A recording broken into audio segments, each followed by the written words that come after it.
Hi, I'm Missy Wryn. Welcome to the Iron Free Riding DVD. By this time, you have watched the Training the Whole Horse DVD Series 1. You've been working on your 5 fundamentals that translate under saddle for a safer ride, and now we're ready to actually ride iron free. Iron free means no bits, no spurs.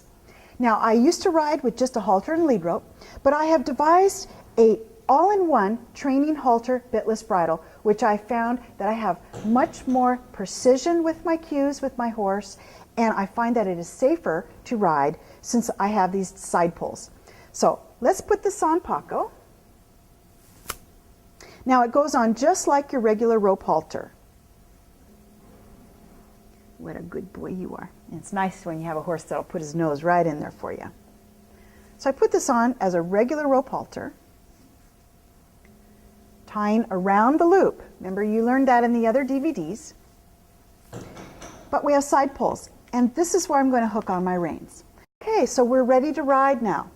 I've attached my reins to the side pulls of my all-in-one, and you're probably wondering, so what do you do with the lead rope? Well, I like to keep the lead rope with me. When I'm trail riding, I like to have access to that lead rope if I need to get off and help my horse get through something scary. I want to support my horse. I like to pick blackberries, whatever, so I like to get off when I'm on the trail. When I'm riding Western, I will fold the lead rope in half. I'll put the loop under the gullet and over the saddle horn. In this case, with the Cashel soft saddle and with an English saddle, you can thread it through a latigo string. These are available on my website. This just attaches to the breast collar loop. So I'm going to thread that through the latigo string.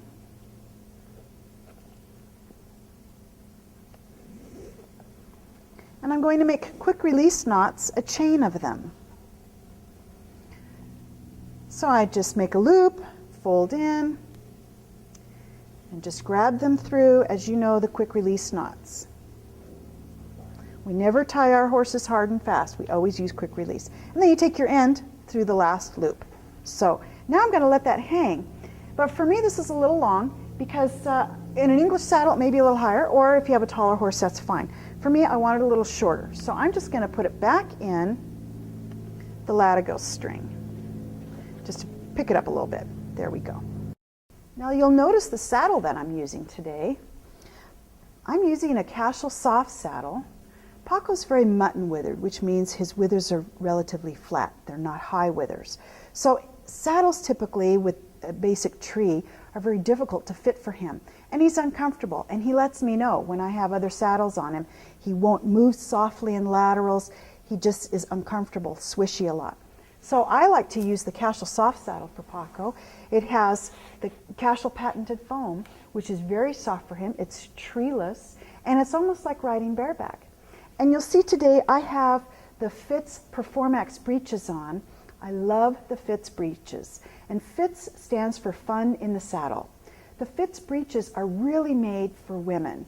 They have, instead of the center seam going up the crotch, they have the seam that goes around. It's so much more comfortable, especially if you're doing endurance riding, if you're jumping, overall showing your horse, spending a lot of time in the saddle, or you're out on the trail like I am, hours at a time.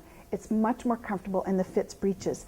And they have these great leather grips. So I can ride bareback with my Fitz breeches on, and today though I'm going to be using the Cashel soft saddle. Paco's much more comfortable with that.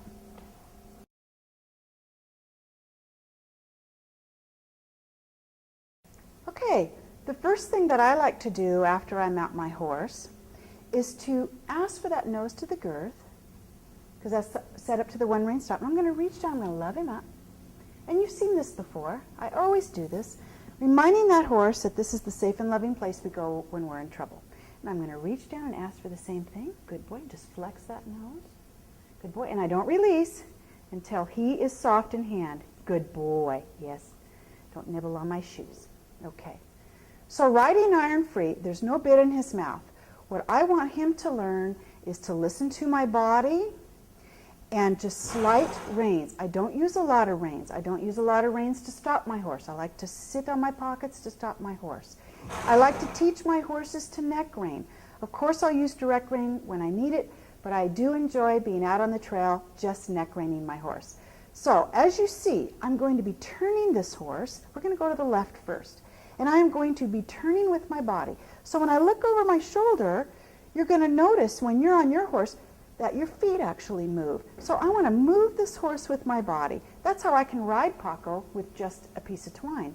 I use my body. So we're going to head out, and then I'm going to show you a one-rein stop, because you want to make sure you've got your one-rein stop down good as your emergency handbrake.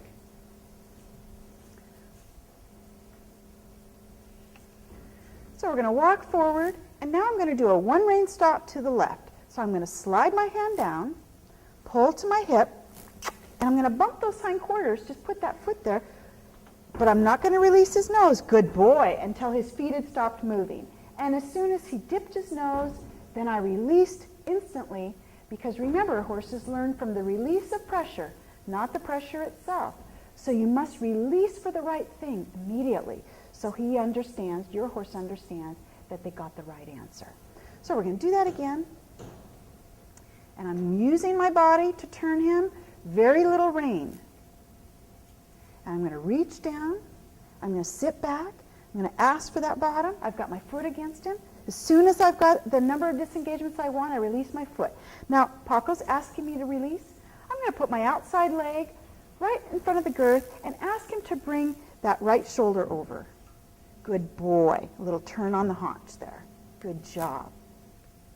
So the key to riding iron free is to have that one-rein stop down really well. So at any point in time, you need to shut your horse down. You've got that emergency handbrake working pretty good. So you'll notice I'm waiting for his feet to stop moving. Oh, good boy, and I released his nose. Good job.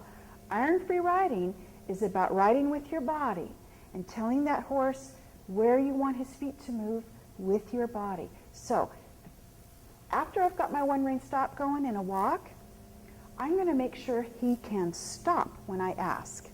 So we're going to walk around here, and when I come up, when I want to stop, watch my body. I'm going to sit on my pockets and scrunch down. You notice how he stopped.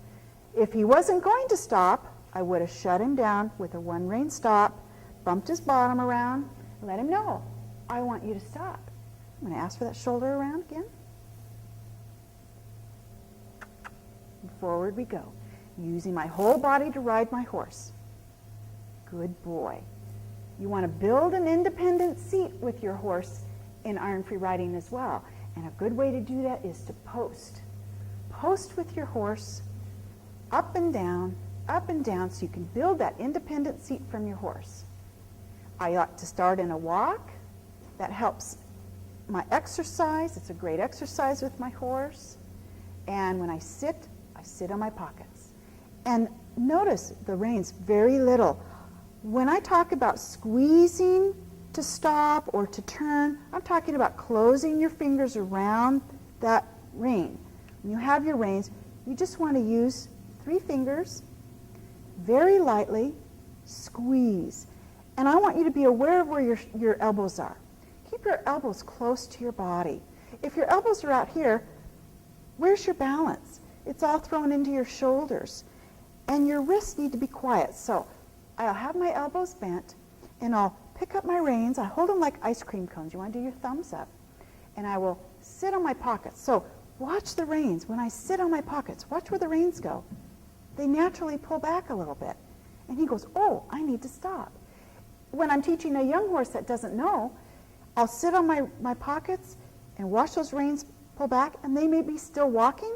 I'll reach down, pull to the hip, that's my base point, bump those hindquarters, wait till those feet stop moving, but make sure you release your foot off your horse. If you want their feet to stop moving, you got to stop asking. So don't forget to stop asking. Good boy. We're going to try this a few more times. We're going to go in the other direction. And notice I just kind of ride with life. My body's nice and loose and in one with my horse, and I'm going to sit on my pockets and watch where that lead rope, or watch where those reins go.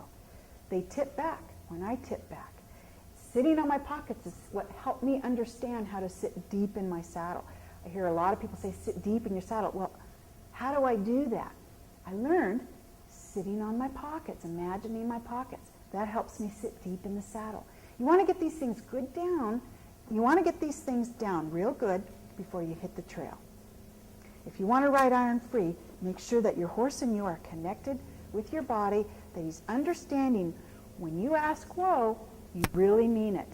And if it takes a couple of sessions to teach that horse to stop, by shutting them down in a one-way stop, take the time. It'll pay off big. When you're out there on the trail and you need that horse to stop, you want to be able to stop with that body. Of course, you have your reins as your backup.